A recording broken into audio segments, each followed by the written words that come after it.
Good morning, all of you. Good morning, ma'am. Okay, so in continuation with the same civics chapter, electoral politics. Uh, Now, today we will start with election campaign, but just a quick recap. In this chapter, we started with a newspaper story about state assembly elections of Haryana, and we also had a look that why we need elections, and then what makes an election and a democratic election. Then whether it is good to have a competition, electoral political competition. We had a look at that also. Then in context with all that, we started to have a look at our Indian system of elections. We saw what were general elections, what were by elections, then how the election constituencies are marked up, then what are reserved constituencies, why the constitution framers thought that it is good to have reserved constituencies. Then we had a look at how the voters list is made, and the nomination of the candidates. So we have seen till the candidates are nominated for the election. Now today we will continue, and we will have a look at the election campaign. Now the main purpose of election is to give the people a chance to choose their representatives, and the government which they prefer, and the policies which they like, and therefore it is necessary to have a free open discussion as to who will be a better representative, who will form a better government, and what policy would be considered as a good policy. Now, this is what happens in an election campaign. Now, in our country, now such campaign it takes place about 2 week time period, and this is between the time when the announcements of the candidates, final list of the candidates name is done, and the date of the polling. So there's a 2 week time, and during this time we have the election campaign. Now during this period, the candidates, they contact the voters and the political leaders. They address meetings, and political parties, they try to uh, get together their supporters. And this is also the period when the newspapers and the televisions, they are full of news about the election, and there are so many stories about election and election related debates and discussions are all there. But this election campaign is not just limited to this 2 week period, and political parties, they start preparing for the elections much before it actually takes place. Now, so basically, what the political parties and the candidates try to do, they try to get the support of the people, and they try to win elections so that they can form a government. And so, during election campaigns, the political parties, they try to focus the attention of the people on some big issues. And why? Because they want to attract the attention of the people to that issue and get them to vote for their party on that particular issue. And now let's have a look at some of the very successful slogans which were given by the political parties in various elections. So first is the Congress party led by Indira Gandhi. It gave the slogan of Garibi Hatao, or remove poverty, in the Lok Sabha elections of 1971. And the party, they promised that they will change, make again all the policies of the government to remove poverty from the country. Then Save Democracy, it was the slogan given by the Janta Party in the next Lok Sabha elections, that is in 1977. And they promised that they will they will undo all the excesses that were committed during the emergency, and they will restore the rights of the people that were taken away during the emergency. Then the left front, they use the slogan of land to the tiller, means land should belong to the one who tills the land or who plows the land. And so they did it in the West Bengal assembly elections held in 1977. Then protect the self respect of the Telugus.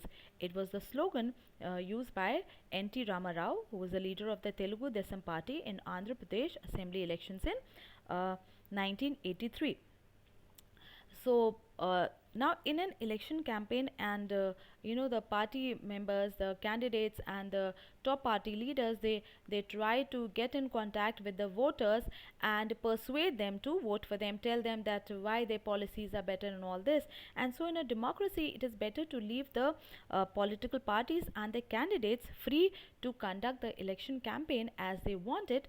But still sometimes it is necessary to regulate the campaigns to ensure that every political party and every candidate, they get an equal chance or an equal opportunity to compete. And so according to our election law, no party or candidate, they can bribe or threaten voters, they cannot appeal to them in the name of religion, they cannot use government resources or government officials for the purpose of election campaign for, and they cannot spend more than 25 lakhs in a Lok Sabha constituency and not more than 10 lakhs in a assembly election constituency. And if it is found out that they have done anything like that, then the election, it can be rejected by the court even after they had been declared elected. And so they have to, all the candidates, the political parties have to follow this. And in addition to these laws, all the political parties in our country, they have also agreed to a model code of conduct that they will do and behave as per to this measures which have been given in this model code of conduct. And according to this, no party or candidate, so no one can use any place of worship for election propaganda. So no temple, mosque, churches, gurudwaras, nothing can be used for election purpose. Then the ruling party MLAs and MPs, they cannot use government vehicles, aircrafts, or government officials for the purpose of elections. And once elections are announced, then the ministers, they will not lay foundation stones of any projects. They might do it to persuade the people that, see, we are doing such a big task. All right, they may take up a big project for the people, and so the people would be persuaded to vote in favor of them. And so once elections are announced, ministers, they are not allowed to lay foundation stones of any big project, and they cannot make any big policy decisions, and they cannot even make any promises of providing public facilities to the people. So once election are announced, then they cannot do all this. Okay, so this was election campaign. So everything is done, election campaign also over, and now the final stage is of an election is when the day the voters, they come out to poll or cast their vote. Now this day is called as the election day, and every person whose name is on the voters list, they can go to the nearby polling booth, and normally it is situated in the government school, local school, or a government office. And so the voters go there, and once they are inside the booth, the election officials, they identify. So we have to take an identification card with us, so that known that, okay, it is us only. And then they put a mark on a finger and allow the person to cast the vote. Now an agent of each candidate is allowed to sit inside the polling booth to see that the voting takes place in a fair way, and no extra advantage is being given to any one political party. So the agents of all the political parties are there. Now earlier the people were able to cast their votes using a ballot paper. Now a ballot paper was a sheet of paper, and on which we had the names of the candidates along with their party names and their symbols.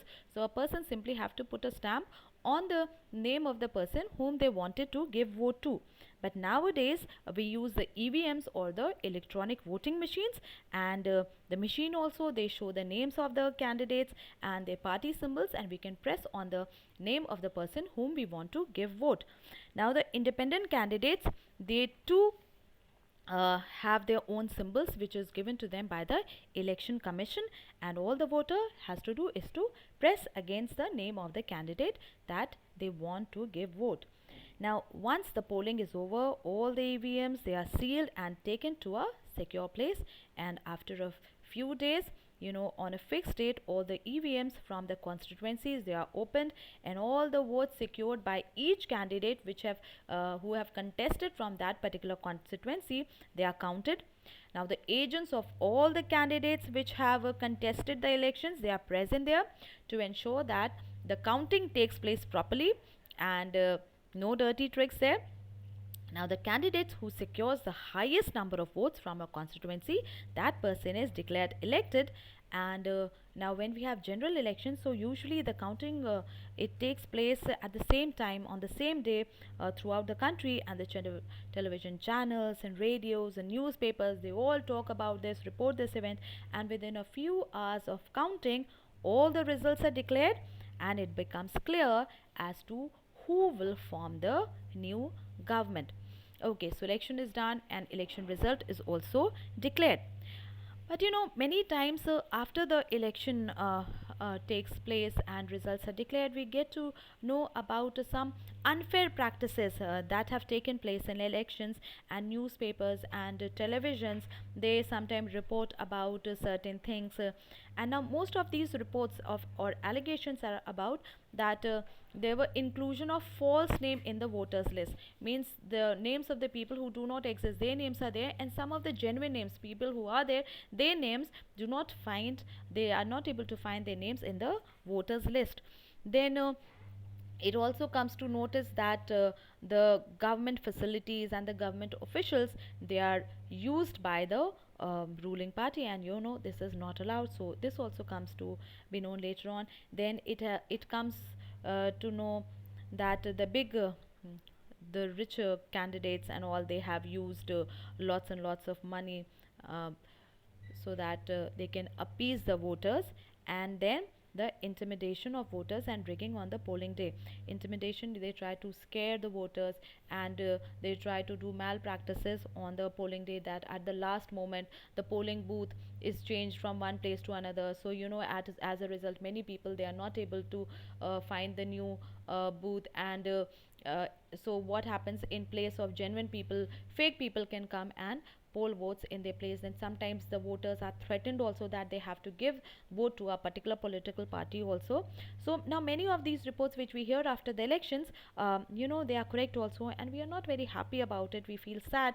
But fortunately, in our country, these cases are not on such a scale so as to totally defeat the purpose of the elections. And so this becomes clear if we ask ourselves a basic question, that can a party win election or come to power only because of all this, and not because they have popular support or the support of the people? And now this is a vital question, and so we have to check and see various aspects of the question.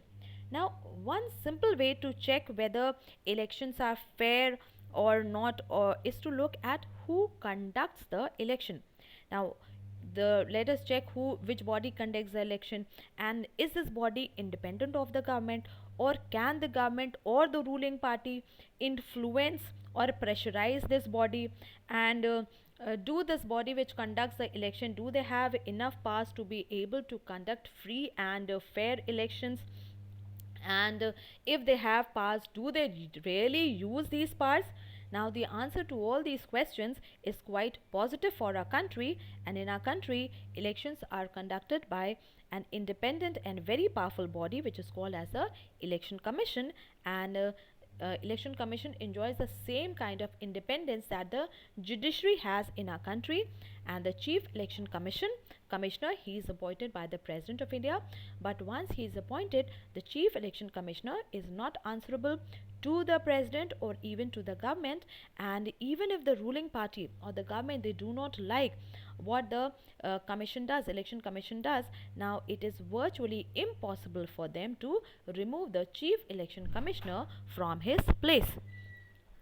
And very few election commissions in the world, they have such wide ranging powers as the election commission of India. Now let's have a look at the functions. Now these next 4 points you can mark as the functions of the election commission of India. First, the EC or the election commission, now they take decision on every aspect on the conduct and the control of elections from the starting, means from the announcement of election till the declaration of results. All the decisions are taken by the election commission.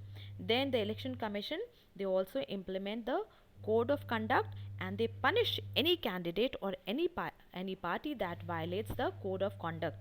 Then during the election period, the election commission, they can order the government to follow some guidelines, and they can give them guidelines to prevent the use and the misuse of government powers. During election campaign and all that, the ruling party, they are not allowed to use the government officials and government machinery for their benefit. And so during election period, the election commission, they can order the government to follow the guidelines and not to use all this for the purpose of elections. Then on election duty, the government officers, though they are government officers, but still they work under the control of the election commission during that period, and they are not under the government during that time. Okay, now in the last 15 years or so, the election commission, they have began to exercise all their power, and they have even expanded their powers. And now it is very common for the election commission to reprimand, to scold the government and administration if there had been any lapses. And when election officials, they come to the opinion that the polling was not fair in some booths or even in an entire constituency, so they can order a re-poll of the votes.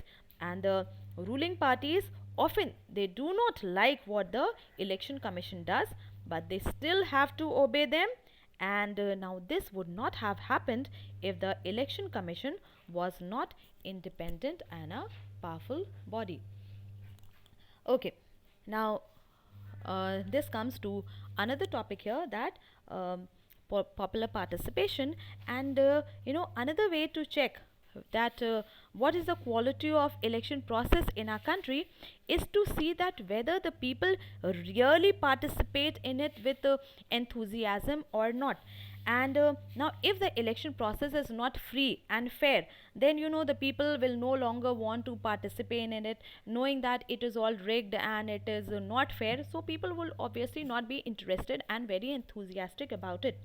Now let us read about these charts and draw some conclusions about the participation of the people in the election and election related activities here. Okay, first, people's participation in election.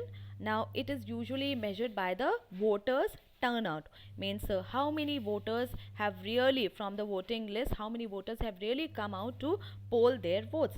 And so this turnout indicates the percent of eligible voters who actually cast their votes. Now over the last 50 years, the turnout in Europe or America, it has declined, but in India the turnout has either remained stable or it has actually gone up. So it tells that the people, they are really enthusiastic about the election process. Okay, second, now in India, the poor, the illiterate, the underprivileged people, they vote more as compared to the rich and the privileged sections. And now this is in contrast to the Western countries. For example, in the United States of America, poor people, the African Americans and the Hispanics. Now under the Hispanics, they come many other types of people like the Cuban, Mexican, people from Puerto Rico, and then South or Central American people. Then so basically, now in America, the poor people, African Americans and people from the smaller communities, they vote much less than the rich and the white people, whereas in India it is just the opposite. The poor, the illiterate, they vote more as compared to the rich and the privileged section of the society. Now in India, third point, common people in India, they attach a lot of importance to the election, and they feel that through elections they can bring, they can put pressure on political parties to adopt the policies and the programs which they want for them. And they also feel that their vote really matters in the way the things are done in a country, means in the way in which the country is governed. Then the interest of the voters in election related activities, it has increased over the years. Now during the 2004 elections, more than one third voters took part in the election related campaigns, and more than half of the people, they told that they are being close to one or the other political party, and one out of every seven voters is a member of a political parties. So that goes a long way to show that the people in India, they really put a lot of importance to this election. Now, one final test of the free and fairness of the election. Now, uh, this is to be in the outcome, the result of the election itself. Now, if the elections are not free and fair, then what will happen? If they are not free, then it will always favor the powerful and the rich. And now, in such a situations, what will happen? The ruling parties, they are more powerful, so the ruling party is already in power, then they will not lose the elections. Now, usually the losing party also, they will also not accept the outcome of a rigged or an unfair election, but the outcome of India's election, it speaks for themselves, for itself. And why? Let's see. Now, the ruling parties in India, they routinely lose elections both at the national as well as at the state level. And in fact, in every two out of the three elections held in the last 15 years, the ruling party, they have lost. Whereas in the US, an incumbent is a sitting elected representative or a sitting MP or MLA. Now, they rarely lose an election. But in India, about half of the sitting MLAs and MPs, they lose elections. Then in India, candidates who are known to have spent a lot of money on buying votes, and those who are known with criminal connections, they often lose elections. Sometimes they win also, but often they lose. Now, bearing very few disputed elections, there have been few disputed elections, but normally the election outcome is usually accepted as the people's verdict by the defeated or the losing party. So now, all this leads us to a simple conclusion that elections in India are basically free and fair, and the party that wins the election, that forms the government, not because the people have chosen it and not just because of malpractices. And now this may not be true for every constituency. Now, it is true that a few candidates, they win purely on the basis of money, power and unfair means, but the overall verdict of a general election, it still shows the popular verdict or the popular preference of the people. And there have been very few exceptions in the last years, in the last 50 years in our country, and that is what makes the Indian elections democratic. But yet, this whole picture looks different if we ask deeper questions. And now, the deeper questions would be that are people's preference, means whom they vote for, are they based on real knowledge or it is just on emotion that they vote?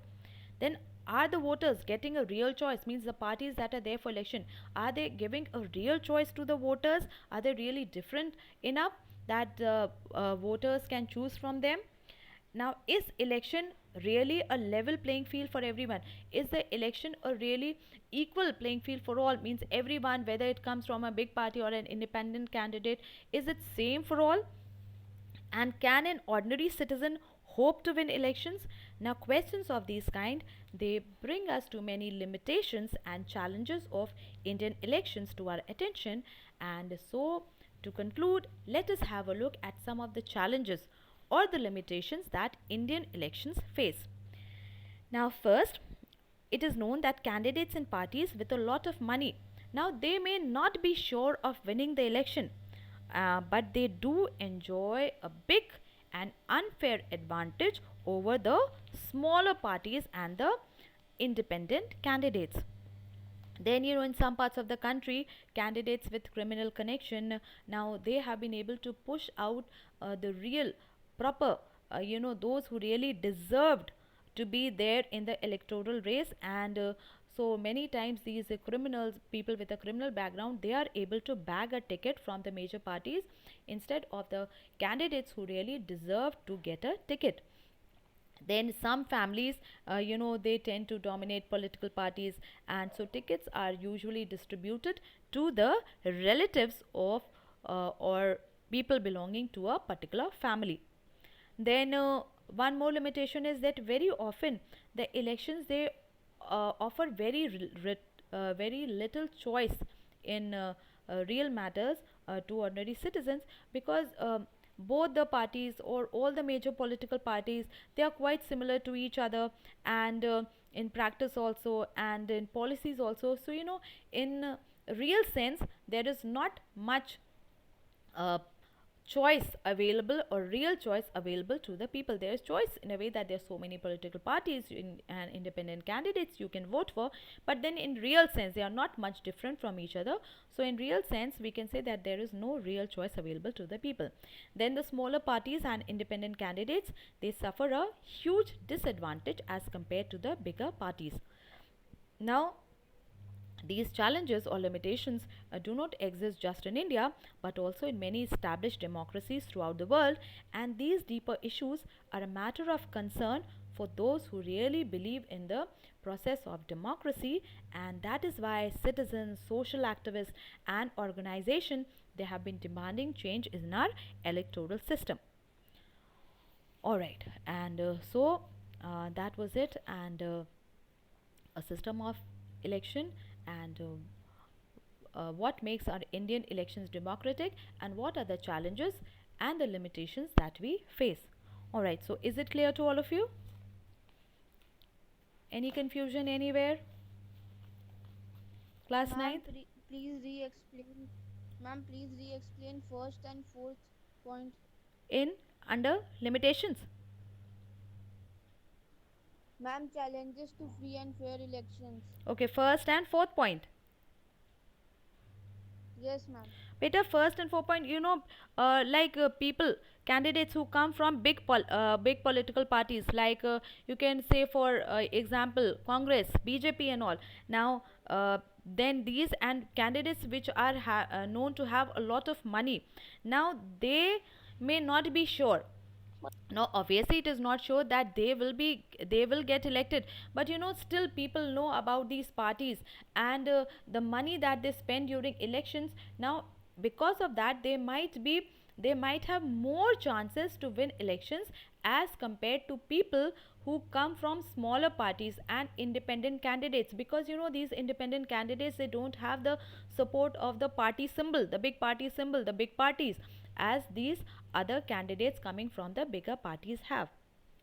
That was the first one. And the fourth one, you know like there might be in many cases there might be many political parties to whom we can vote for, but in reality, like sometimes we also say that all are same, whom to vote for, all are bad, their policies are not much different, basically all are concerned about their own good.